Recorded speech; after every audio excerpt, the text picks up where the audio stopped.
당신은 영적 대각성 운동의 선봉장입니다. 어리석은 자가 되지 맙시다.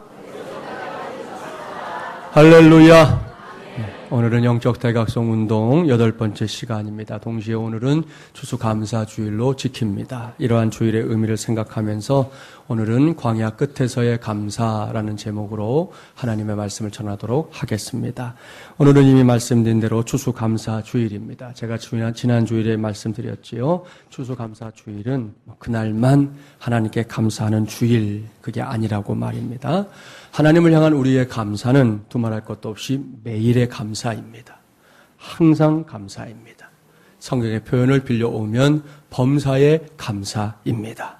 그러한 감사를 이렇게 한 주일을 정해서 다시금 강조하는 이유는 다른 것이 아닙니다. 시점으로 보면 주보에 광고한 대로 지나간 한 해에 대한 감사를 모아서 하나님께 올려드리기 위함입니다. 또한 하나님 앞에서 우리 모두가 오늘만큼은, 다른 날도 사실은 그래야 하지만 적어도 오늘만큼은 이 감사라는 단어 외에 다른 것을 생각하지 않겠다는 것을 분명하게 밝히기 위함입니다. 오늘은 한번 그렇게 살아보십시오. 감사라는 단어를 자주 입에 오르내리면서 성도들끼리 만나도 오늘 목장 이제 찬양대 준비하면서도 투덜투덜 하는 거는 오늘은 하지 말고 감사한 마음으로 해보시라는 거지요. 특별히 최근 몇 년을 통틀어서 가장 다사다난했던 2014년도를 떠올리면서 그 해가 이제 이렇게 지나가고 얼마 남지 않았다는 거 생각하면서 감사절의 의미를 떠올린다고 하면 오늘의 말씀 듣는 것도 더 큰 은혜가 될 줄 믿습니다. 오늘 우리에게 주신 말씀은 구약성경 신명기입니다. 제가 2014년도 추수감사주일인 오늘 신명기의 말씀을 전하려고 하는 데에는 그만한 이유가 있습니다. 자, 신명기가 어떤 책입니까? 신명기는 출애굽한 이스라엘 백성들이 광야 40년의 시간을 이제 마무리할 무렵에 기록된 하나님의 말씀이지요. 모세는 이제 가나안 땅이 이렇게 건네다 보이는 모압 평지에서 지나간 40년의 세월을 회상하면서 모두 3편의 설교를 하게 되는데 그 3편의 설교가 묶인 것이 신명기입니다. 오늘은 이러한 사실을 염두에 둬야 합니다. 모세가 가나안 입성을 앞두고 있었던 이스라엘 백성들에게 전했던 지나간 40년의 광야 생활에 대한 회상. 그 세월 동안 얼마나 많은 일이 있었겠습니까? 그야말로 좋은 일도 있었지만 힘들고 어려운 일도, 고난도, 역경도, 때로는 생명 위협받는 일들도, 또 가슴 아픈 사건들도 많았지만 그 구석구석 속에 담겨있는 하나님의 은혜에 대한 고백과 감격이 오늘 말씀 속에 담겨있는 걸 확인할 수 있고요. 그뿐이 아닙니다. 그 은혜에 대한 모세와 이스라엘 백성들 편에서의 감사의 고백도 담겨 있습니다. 이것이 신명기입니다. 이러한 신명기 말씀 가운데 오늘 여러분과 나눌 말씀은 신명기 전체의 결론 부분에 해당되는 신명기 33장입니다. 오늘 본문으로 선택한 것은 26절부터 29절까지의 말씀이지만 33장 전체를 살짝 들여다보면 민족의 지도자였던 모세가 세상을 떠나기 전에 이스라엘의 각 지파, 12지파를 축복하는 말씀인 것을 알 수 있습니다. 그 축복의 메시지 중에서 이제 결론적인 메시지를 오늘의 본문으로 택한 거예요. 본문을 보십시오. 장차 이스라엘 백성들이 들어가서 거하게 될 가나안 땅과 관련된 복의 선포가 이어지고 있습니다. 가나안 땅에 들어가는 것이 이제는 막연한 꿈이 아니라 현실로, 우리가 흔히 하는 말로 코앞에 다가온 것입니다.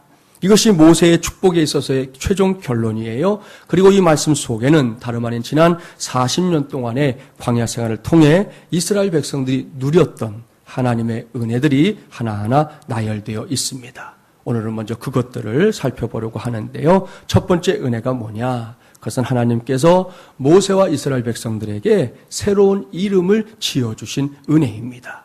본문 26절 말씀 함께 봉독해 볼까요? 26절입니다. 여수르니여 하나님 같은 이가 없도다. 그가 너를 도우시려고 하늘을 타고 궁창에서 위엄을 나타내시는도다. 아멘, 할렐루야. 여기서 우리는 여수룬이라는 이름을 만나게 됩니다. 이 이름은 신명기 32장 15절 말씀에서 처음으로 등장하는 호칭인데요. 여수룬은 이스라엘을 가리키는 일종의 별명입니다. 그 의미가 뭐냐? 하나님의 사랑을 받아 의로운 자가 된 이스라엘. 이스라엘 스스로는 의롭지 않습니다. 그런데 하나님의 사랑을 받아 의로운 자가 된 이스라엘이라는 뜻이에요. 얼마나 존귀한 이름입니까? 얼마나 엄청난 이름입니까? 우리가 살아가면서 자주 경험하는 것이지만 이름의 가치는 참 대단해요. 무엇보다 이름은 그 이름을 가진 사람의 모든 인격과 가치를 대변해 줍니다. 그래서 종종 이름을 이렇게 불러주는 것만으로도 감동받는 사람들이 생각보다 많습니다. 제가 전에 목회하던 곳에 이제 부임한 이후에 얼마 되지 않아서 우리 식으로 말하면 이제 청지기 모임이죠. 항존 직분자들 모임이 있었습니다. 그 모임에서 권사님 한 분이 기도 순서를 맡았어요. 그러다 보니 그 자리에서 제가 처음으로 그 권사님의 얼굴 이름을 외웠습니다. 그 다음 주일이 됐는데 교회에서 그 권사님을 만났을 때 주저하지 않고 아무개 권사님 하고 이제 이름을 불러드렸어요. 그랬더니 그 권사님께서 금방 얼굴이 빨갛게 달아오르면서 목사님께서 이름을 불러주시니까 초등학교 때 선생님이 제 이름을 불러주시는 것 같아요. 그렇게 말하면서 그렇게 부끄러워하시더라고요. 수줍은 듯이 말하는 권사님을 보면서 저도 참 기뻤지만 그 한 번에 그 일이 결국은 제가 그 교회에서 목회하는 동안 그 권사님으로 하여금 좋은 동역자, 든든한 동역자가 되게 했던 그런 경험이 있었습니다. 제가 한 거 뭐 없잖아요. 이름 하나 불러준 것인데 그것만으로도 그분이 그렇게 감동하는 것을 보면서 아, 이게 참 중요한 일이구나. 새삼스럽게 깨달았던 적이 있었습니다. 이처럼 이름은 우리 인생에서 매우 중요한 역할을 감당합니다. 그리고 그거 아십니까? 이름이 삶을 창조하는 것이 아니라 삶 자체로 이름을 얻는 것이라는 사실 말입니다. 한 유대인 부부가 그들의 첫 아이에게 지어줄 이름을 놓고 서로 논쟁을 벌이다가 답을 찾지 못하고 결국 랍비를 찾아갔습니다. 무엇이 문제입니까? 랍비가 물었더니 부인이 먼저 말합니다. 남편은 시아버지의 이름을 따서 아이의 이름을 지어주기 원하지만 저는 제 아버지의 이름을 따서 지어주고 싶습니다. 당신들 아버지의 이름이 그럼 뭡니까? 이렇게 물으니까 두 사람이 다 하는 말이 두 분 다 요셉입니다. 라고 말했어요. 랍비가 어이가 없잖아요. 뭐 이름이 다른 것 같으면 싸울 수 있는데 이름이 같다는데 왜 싸우냐 이거예요. 그럼 뭐가 문제입니까? 그랬더니 부인이 다시 말을 꺼냅니다. 시아버지는 말 도둑이었고 저희 아버지는 정직한 사람이었습니다. 그러니 내 아들이 시아버지의 이름을 따른 것인지 아니면 친정아버지의 이름을 따른 것인지 어떻게 알 수 있겠습니까? 그렇게 얘기하는 거예요. 랍비가 잠시 생각한 후에 이렇게 대답해 줬답니다. 그러면 그 아이를 그냥 요셉이라고 부르십시오. 그러고 나서 그 아이가 말 도둑이 될지 혹은 정직한 사람이 될지 지켜보시오. 그러면 어느 쪽 아버지의 이름을 따르게 된 것인지 알 거 아닙니까? 그렇게 이야기를 해 주었다는 거지요. 여러분, 이 이야기에서 우리는 이름이 갖고 있는 가치를 알 수 있습니다. 하나님의 자녀된 우리에게도 마찬가지입니다. 저와 여러분이 스스로를 하나님의 자녀라고 지칭하는 것과 우리의 삶을 지켜보는 사람들에게 내가 하나님의 자녀라고 불리는 것은 전혀 별개의 문제라는 것이에요. 내 스스로 이름을 지어 부르는 거 할 수 있지만 그 이름의 가치를 인정받는 것은 내가 부르는 것과 상관없이 정해지는 거라는 거죠. 여기서 가장 중요한 것은 하나님의 백성으로서 우리 자신이 먼저 성도가 되어야 한다는 것입니다. 물론 저도 여러분도 그렇게 불리기에는 턱없이 부족합니다. 부족한 게 너무 많아요. 그렇습니다. 그럼에도 불구하고 먼저 성도가 되지 못하면 그 사람이 가지고 있는 직분도 엉터리 직분이 될 수밖에 없습니다. 교회 안에서 직분의 타이틀 이전에 하나님의 백성으로서의 성도가 되는 것이 더 중요한 일이라는 거지요. 일단 성도가 된 후에 직분이 있는 겁니다. 먼저 성도가 된 후에 사회 속에서 여러분의 직업이나 직책을 가지고 누굴 섬기든지 일하든지 하는 거지요. 그래서 예나 지금이나 누구든지 예수님을 믿다가 세상을 떠나게 되면 그분의 관 위에다가 성도 아무개라고 쓰잖아요. 그만큼 성도라는 이름은 아름답고 축복된 이름입니다. 잊지 마십시오. 우리 모두는 부활의 날에 교회의 직분을 가지고 부활하는 것이 아닙니다. 우리 모두 다 하나님의 성도로서 부활하게 된다는 사실을 꼭 기억하기를 주님의 이름으로 축복합니다. 그런 점에서 보면 본문에서 언급된 여수룬이라는 이름은 참으로 위대하고 아름다운 이름이에요. 하나님의 사랑을 받아 의로운 자가 된 이스라엘이라는 뜻이기 때문입니다. 이것이 여수룬입니다. 이처럼 이 이름이 하나님의 사랑을 받는 이름이기 때문에 본문 26절 말씀은 하나님께서 그 여수룬을 돕기 위해서 하늘을 타고 궁창에서 위엄을 나타내신다. 그렇게 증거하고 있습니다. 얼마나 든든한 삶입니까? 하나님이 도와주시려고 요이 땅 하고 있다고 하니 말입니다. 그렇습니다. 하나님은 오늘도 우리가 살고 있는 인생의 무대 뒤에서 역사하고 있습니다. 하나님은 철저하게 자기를 경외하는 자들을 축복하고 그 인생을 도우시는 분이기 때문입니다. 2014년도 감사절을 맞이한 이 아침, 바로 그 하나님을 친히 만나는 감격과 은혜 가운데 거하는 우리 모든 마주물려란 가족들이 되기를 주님의 이름으로 축복합니다. 본문이 말씀하고 있는 두 번째 은혜, 그것은 전능하신 하나님께서 그 권능의 팔로 항상 그들을 붙들어 주신 은혜입니다. 본문 27절 말씀 함께 봉독해 볼까요? 27절입니다. 영원하신 하나님이 내 처소가 되시니 그의 영원하신 팔이 내 아래에 있도다. 그가 내 앞에서 대적을 쫓으시며 멸하라 하시도다. 아멘. 무슨 뜻일까요? 결코 그 힘이 다하지 않는 전능하신 하나님의 팔이 항상 이스라엘의 안전한 처소가 되어 그들을 돌보고 붙드실 것이다 라는 말씀입니다. 이 말씀을 준비하면서 이 대목에서 그냥 생각만 해도 참 흐뭇하고 든든하고 행복하구나 하는 생각을 하게 됐습니다. 사실 제가 어렸을 때 제일 하고 싶었던 것 중에 하나가 아버지의 팔뚝에 대롱대롱 매달리는 것이었습니다. 가끔 동네에서 이렇게 친구들과 놀다 보면 그 녀석들의 아버지가 저기에 나타나실 때가 있잖아요. 그러면 아버지를 본 친구 녀석들은 주저하지 않고 자기 아버지에게 달려갑니다. 그리고는 아버지에게 이제 매달리는데 그때 아버지들이 제일 많이 그리고 제일 잘 해주는 것 중에 하나가 바로 자기 팔뚝에 자기 아이들을 매달리게 하는 것이었습니다. 지금 생각해보면 그렇게 대단한 거 아닌데 그때는 그게 얼마나 부럽던지 말이에요. 아버지를 일찍 여인 저로서는 그것이 항상 정말 너무 부러운 일이었습니다. 그래서 제가 이제 아이들이 태어난 다음에 집에서 어렸을 때에서 그런 거 많이 해줬어요. 팔뚝에 매달리는 건 뭐 기본이고 그 다음에 뭐 아령이 없으면 이놈들을 아령 삼아서 한번 들었다 놨다 하면 알통도 좀 생기고요. 뭐 목마도 자주 태워주고 그랬던 기억이 있습니다. 본문 27절 말씀을 묵상하다 보면 자연스럽게 그런 아버지의 모습을 떠올리게 된다는 것이죠. 모세가 그러한 하나님의 든든하심을 지금 우리에게 말씀하고 있는 겁니다. 이렇게 하나님의 든든하심을 확신하는 사람들은 그 하나님의 능력을 자신의 삶을 통해 제대로 행사하며 살 수 있는 은혜도 누릴 때가 있습니다. 종교개혁의 아버지인 마틴 루터에게는 이 프레드릭 마이코니우스라고 하는 아주 좋은 친구이자 조수가 있었습니다. 1540년 마이코니우스가 병들어 죽을 날을 기다리고 있었는데요. 그는 죽음을 기다리다가 루터에게 편지를 보내서 다정한 작별 인사를 전했습니다. 내가 먼저 세상을 떠나게 됐으니 우리 천국에서 만납시다. 끝까지 도와드려야 되는데 그러지 못했습니다. 뭐 이런 내용으로 이제 마지막 인사를 쓴 거예요. 그런데 루터가 그 글을 읽자마자 바로 회신을 보냈는데 이렇게 썼습니다. 나는 하나님의 이름으로 그대가 살 것을 명령한다. 왜냐하면 교회를 개혁하는 일에 아직 그대의 도움이 필요하기 때문이다. 중간에 생략하고요. 주님은 절대로 그대가 죽었다는 말을 내가 듣지 않게 하실 것이며 그대가 나보다 더 오래 살도록 하실 것이다. 이것을 위해 나는 기도하고 있다. 이것이 내 소원이니 내 소원이 이루어질 것이다. 왜냐하면 나는 하나님의 이름을 영광되게 하기만을 원하기 때문이다. 여러분, 이 글이 지나치게 대담하고 막무가내로 보일지도 모르겠지만 중요한 것은 루터의 답장에 도착했을 때 말할 기운조차 없던 마이코니우스가 자리를 박차고 일어났다는 거죠.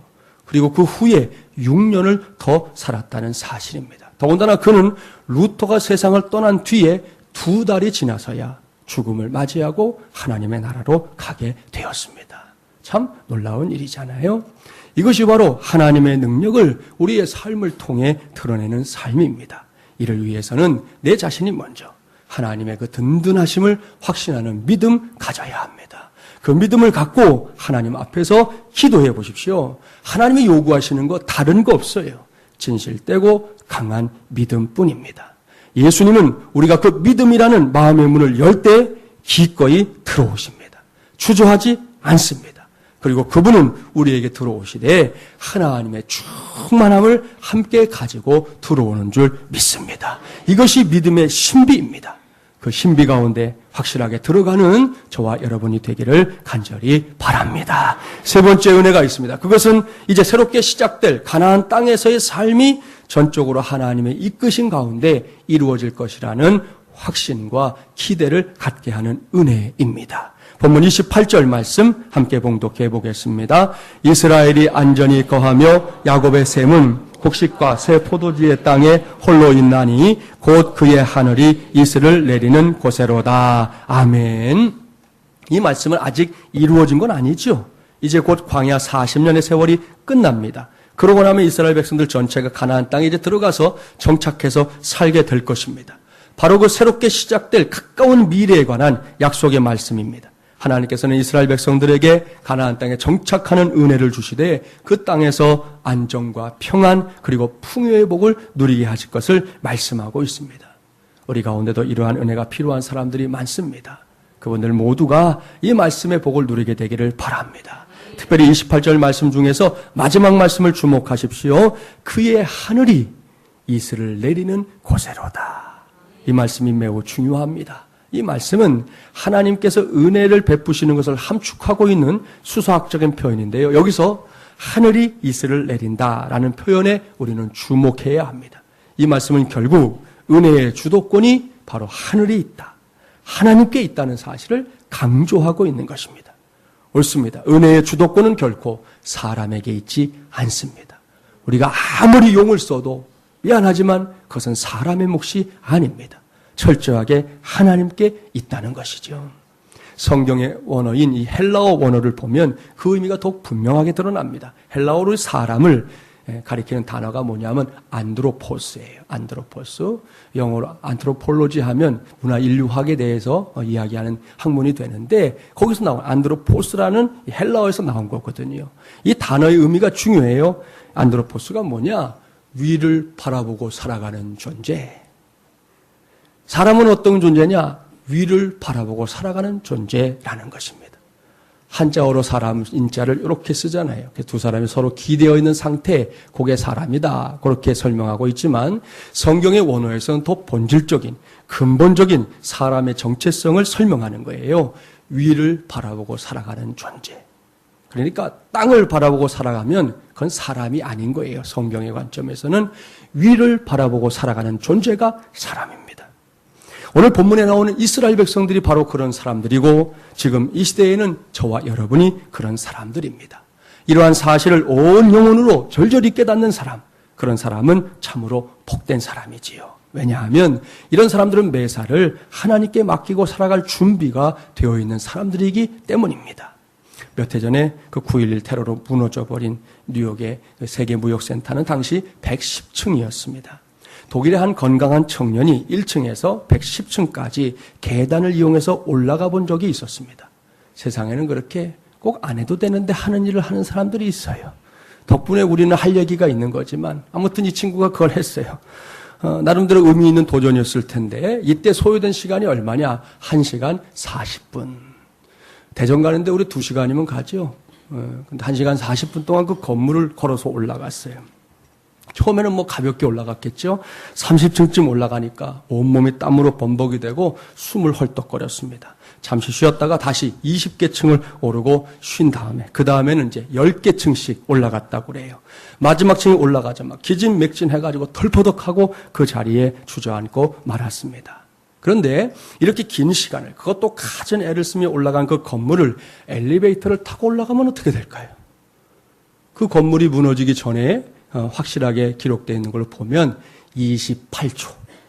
아주 고속으로 가는 승강기였던 것 같아요. 28초면 1층에서 110층까지 갈 수 있었다고 합니다.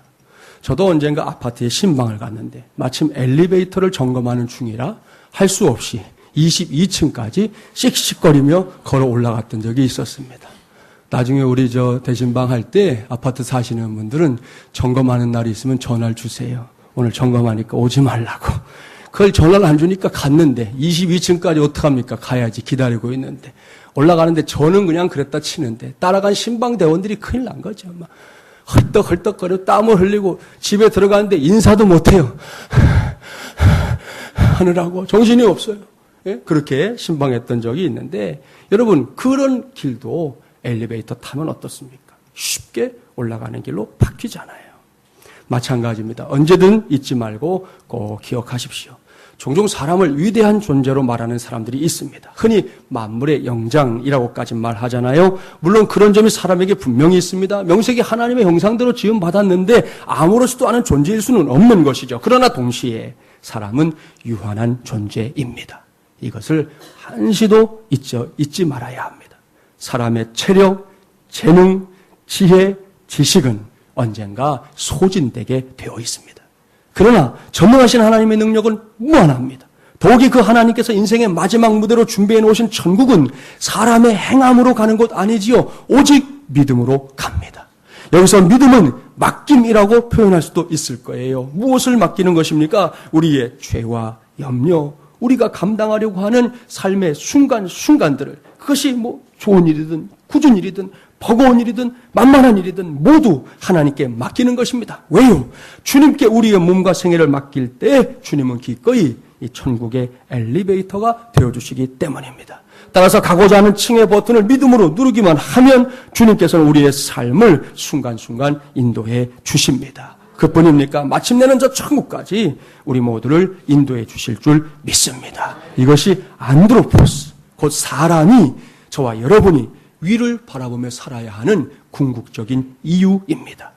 이러한 인생의 한계를 분명하게 인식한다면 우리가 우리의 인생을 맡길 수 있는 분은 오직 한 분, 우리의 아버지이신 전능하신 하나님뿐이라는 사실을 인정할 수밖에 없습니다. 기억하고 오늘 이 감사절을 기해서 다시 한번 저와 여러분의 한 분뿐인 인생을 기꺼이 우리 하나님께 맡길 수 있는 하나님의 종들이 되시기를 주님의 이름으로 축복합니다. 자, 여기까지 오늘 우리에게 주신 말씀을 구석구석 살펴봤습니다. 이 시간에는 그 말씀 하나하나를 곰곰이 생각해 봐 주십시오. 하나님께서 이전에는 들을 수 없었던 새로운 이름을 주셨습니다. 여술은 하나님의 사랑을 받는 자라는 이름입니다. 하나님께서 전능하신 능력의 팔로 이스라엘 백성들을 무려 40년 동안 붙들어 주셨습니다. 그뿐입니까? 이제 가나안 땅에 들어가서도 하나님께서는 여전히 그들의 삶을 책임져 주실 것을 약속하고 있습니다. 그러니까 이 모든 것을 놓고 생각해 보면 그 다음에 나올 결과가 무엇이겠습니까? 바로 행복이지요. 본문 29절 말씀을 보십시오. 행복에 찬 고백이 나옵니다. 29절 함께 봉독합니다. 이스라엘이여 너는 행복한 사람이로다. 여호와의 구원을 너같이 얻은 백성이 누구냐? 그는 너를 돕는 방패시요 내 영광의 칼이시로다. 내 대적이 내게 복종하리니 내가 그들의 높은 곳을 밟으리로다. 아멘. 사랑하는 마중물질한 가족 여러분, 하나님의 사람 모세는 축복의 시간을 마무리하면서 아주 큰 목소리로 선포합니다. 이스라엘이요 너는 행복한 사람이로다. 오늘 우리의 버전으로 바꾸면 마중물질한 가족들이요 여러분은 행복한 사람입니다. 여기서 행복한에 해당하는 시브리어는 아슈레라는 단어입니다. 충만한 행복, 완전한 행복을 의미합니다. 그러니까 그저 그렇게 조금 행복한 거 말고요. 가장 행복한 상태, 지극히 행복한 상태, 행복으로 차고 넘치는 상태. 우리식으로 말하면 너무 좋아서 이렇게 나사가 좀 풀린 듯이 구는 그런 상태를 가리키는 것이죠. 이것이 광야 40년의 세월을, 그 힘겨웠던 세월을, 너무 버거웠던 세월을, 어쩌면 그만 살고 싶다고 생각했던 그 세월을 믿음으로 이겨낸 이스라엘 백성 공동체를 향해 선포되고 있는 복 중의 복입니다. 이제는 이 귀하고 놀라운 복이 오늘 2014년도 추수감사주를 맞아 감사함으로 하나님께 예배하는 모든 마중물질한 가족들에게도 그대로 하나도 빠짐없이 부어지고 부어지게 되기를 주님의 이름으로 축복합니다. 그리고 이렇게 내게 복이 부어지고 있다는 것을 안다면 그 다음에 우리가 하나님 앞에서 반드시 감당해야 할 반응이 있지요. 그것은 감사입니다. 광야 생활을 마무리하고 있는 모세가 모든 이스라엘 백성들 앞에서 그 감사의 고백을 남기고 있는 거잖아요. 그래서 저는 오늘 말씀의 제목을 광야 끝에서의 감사 이렇게 정한 것입니다. 사랑하는 여러분, 감사가 무엇입니까? 여러 가지 정의를 할 수 있지만 제가 항상 생각하는 감사는 이거예요. 내가 받은 것을 받았다고 말하는 것. 내가 뭔가를 받았으면 내가 이걸 받았습니다. 이건 받은 겁니다. 내가 취하거나 내가 애써서 얻은 게 아니라 받은 겁니다. 라고 말하는 거. 그게 감사라는 것입니다. 그런데 요즘 사람들은 이러한 감사를 잘 잊어버리는 것 같아요. 남아메리카주 멕시코 어떤 마을에 가면 온천과 냉천이 옆에서 이렇게 가지런히 솟아나는 신기한 곳이 있습니다. 그러니까 한쪽에서는 부글부글 끓는 온천이 땅에서 솟아오르고 그 옆에는 얼음물과 같이 차가운 냉천이 솟아오르는 거지요. 참 신기하고 재미난 일이에요. 이런 마을이다 보니 그곳에서 자연스럽게 진 풍경이 연출되었습니다. 그 동네 아낙네들이 빨래 광주리를 가지고 와서 온천에서, 집에서도 그렇게 하시죠? 빨래를 삶잖아요. 온천에서 빨래를 삶고 냉천에서 헹구어가지고 깨끗한 옷을 가지고 집으로 가는 거지요. 그 모습을 본 외국 관광객이 안내하던 멕시코 가이드에게 물었습니다. 가이드 양반, 이곳 부인들은 참 좋겠습니다. 왜요? 찬물과 더운 물을 마음대로 거저 쓸 수 있으니까 말이에요. 이곳 사람들에게는 온천과 냉천을 주신 하나님께 감사하는 마음이 참 많겠습니다. 그랬더니 멕시코 가이드의 대답은 의외였어요. 천만에요. 아니 왜요? 이렇게 묻는 관광객에게 이 가이드가 이렇게 말했습니다. 이곳 아낙네들은 감사하기보다는 불평이 많습니다. 무엇 때문입니까? 온천과 냉천이 나오는 것까지는 좋은데 비누가 나오지 않아서 불평합니다. 그런다는 거죠. 참 기가 막힐 일이에요. 요즘 우리 주변에는 이런 사람들이 참 많아졌습니다. 불평 원망하는 사람들이 너무 많은 시대. 우리 새벽에도 원망이 넘치는 세상에 대해서 한 번 말씀 전한 적이 있었는데 그런 세상이잖아요. 그러나 우리는 달라야 합니다. 하나님의 말씀인 성경을 통해 우리 시대의 행복한 사람으로 불리는 저와 여러분은 분명히 달라야 할 것입니다. 멀리도 말고 그냥 어제 토요일, 당장 어제 하루만 한번 생각해 보십시오. 내가 얼마나 많은 것을 받았는지 생각해 보자는 거예요. 먼저 나는 오늘도 하루를 살 수 있는 생명을 선물로 받았습니다. 여러분, 이렇게 하루를 내가 누리게 되는 거, 모든 사람의 몫이 아니라는 거 정말 아셔야 돼요. 이 땅에 수많은 사람들이 사는데 그 모든 사람들이 오늘을 맞이한 거 아니거든요. 그러니까 오늘 받은 거, 이 오늘이라는 시간을 선물로 받은 거 감사. 그리고 아침에 일어나서 인사할 수 있는 가족들도 있고, 여러분 요즘 같은 밖에서 밤에 자면요, 병 걸리든지 큰일 날 수도 있어요. 추워요. 긴 밤 잠들 수 있는 집을 받았잖아요. 그러니 감사. 또 일하러 갈 수 있는 일터, 기분 좋게 인사할 수 있는 주변 사람들. 오늘 오셔서 인사하면서 기분 나쁘셨나요? 아까 축복하라고 했는데 축복할 때 인상 쓰면서 하셨어요? 아니잖아요. 이렇게 인사를 나눌 수 있는 사람들이 있으니 그것도 감사. 더욱이 오늘은 이렇게 교회까지 올 수 있는 마음도 주셨잖아요. 여러분 교회 오는 거 우리 경험하지만 항상 그 마음이 주어지는 것도 아니잖아요. 그런데 이렇게 와서 예배할 수 있으니 그것도 감사. 그뿐입니까? 내게는 걸어다닐 수 있는 다리, 무언가를 들어 올릴 수 있는 손. 제가 새벽에도 말씀드렸지만 한동안 어깨가, 지금도 완전하진 않지만 어깨가 아파갖고 말이죠. 이게 잘 안 올라가니까 요즘은 이것도 감사.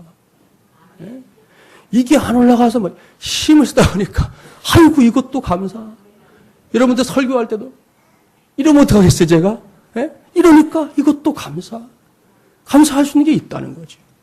이 세상을 볼 수 있는 눈, 사람들의 이야기를 잘 들을 수 있는 귀, 우리가 이렇게 움직일 수 있는 것만으로도 내가 받은 게 얼마나 많은지 참 감사한 것밖에 없다는 것이죠. 그런데 때때로 우리는 이러한 사실을 잊어버릴 때가 많습니다. 아니 그럴 때가 더 많지요. 진정으로 살아서 움직이는 것이 얼마나 소중하고 귀한 것인지를 안다면 내 삶 속에서 감사가 사라질 때는 없을 텐데 말입니다. 그렇습니다. 우리 인생 속에서 행복한 삶을 약속하는 가장 좋은 열쇠는 감사입니다. 내 삶에 감사하고 다른 사람에게 감사하고 다른 사람에게 내가 감사거리가 된다면 그만큼 행복한 일도 없을 것입니다. 이러한 하나님의 능력의 은혜를 누리는 우리 모두가 되기를 바랍니다. 더불어 이러한 광야 끝에서의 감사의 삶을 사는 사람들에게 하나님께서는 행복한 삶만 약속한 것이 아니라 그 자리에서 이루게 될 승리도 약속하고 있어요. 29절 말씀 후반절을 주목하세요. 그는 하나님은 너를 돕는 방패시요 내 영광의 칼이시로다. 내 대적이 내게 복종하리니 내가 그들의 높은 곳을 밟으리로다. 할렐루야.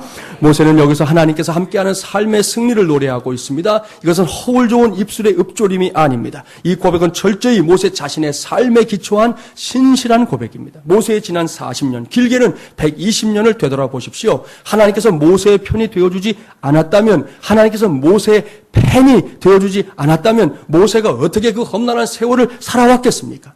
그것도 뭐 피죽도 먹지 못해 간신히 연명하듯 사는 그런 인생을 산 것도 아니지 않습니까? 그야말로 빛나고 빛나는 대부분의 사람들이 부러워할 만한 삶을 살았던 모세의 인생 속에는 다름 아닌 든든하게 그지없는 하나님의 손길이 함께 했다는 사실을 우리 모두가 이 시간 다시금 기억해야 할 것입니다. 오늘 이후 우리의 삶 속에서도 동일한 은혜가 누려지게 되기를 주님의 이름으로 축복합니다. 마지막으로 우리 식구 이야기를 하나 하려고 합니다. 어제 그제 금요일 오후였습니다. 남자 집사님 한 분이 제게 전화를 걸어왔어요. 그동안 몇 년에 걸쳐서 제가 그분의 삶을 좀 많이 알고 있는데 몇 년에 걸쳐 바깥일 하는 것이 소위 말하던 꼬여서 늘 전전긍긍하던 집사님입니다. 그런 집사님을 이제 목사가 옆에서 이렇게 지켜보면 뭔가를 해드리고 싶은 마음이 있는데 또 그게 제가 할 수 있는 게 이렇게 제한되어 있잖아요. 그래서 할 수 있는 게 위에서 기도해주고 때로는 격려해주고 또 힘들어하시고 아파하면 또 이야기도 틀어주고 그게 뭐 목사가 할 수 있는 전부지 않습니까? 그렇게 해서 지금까지 온 거예요. 그 와중에 이 집사님도 뭐 너무 힘드니까 시험에 빠질 때도 있었습니다. 나름대로 하나님 앞에서 잘한다고 하는데 아무것도 달라지는 것이 없어서 아니 도리어 더 어려워지는 것만 같아서 그런 자신의 모습 때문에 한동안 하나님 나 몰라요 하고 살았던 적도 있었습니다. 그러나 하나님께서는 계속해서 이 집사님을 만져주셨습니다. 이전과 크게 달라진 거 없지만 우선 그 마음을 바꿔주신 것이 눈에 확연히 보였습니다.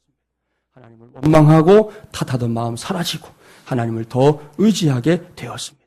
기회가 닿는 대로 기도하는 자리에도 나오고 또 본인도 평소에 삶에서 하나님을 생각하며 사는 일이 눈에 띄었습니다. 주님의 문대인 교회를 통해 맡게 된 사명이 있으면 그것이 무엇이 됐든 최선을 다했습니다. 그런데 지난 이제 두어 주간 동안 하나님께서 집사님의 길을 열어주시는데요. 듣는 저도 놀라지 않을 수가 없었습니다.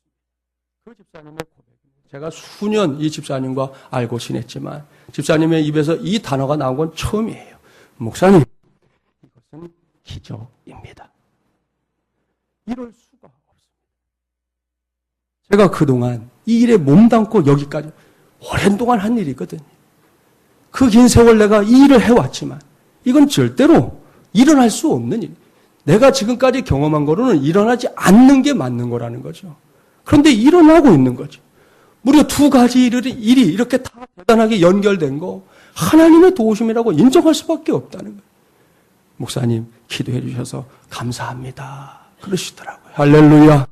사랑하는 여러분, 놀라운 일입니다. 하나님께서 우리 마중물이라는 가족을 이렇게 붙잡아주고 있으니 얼마나 놀라운 일입니까?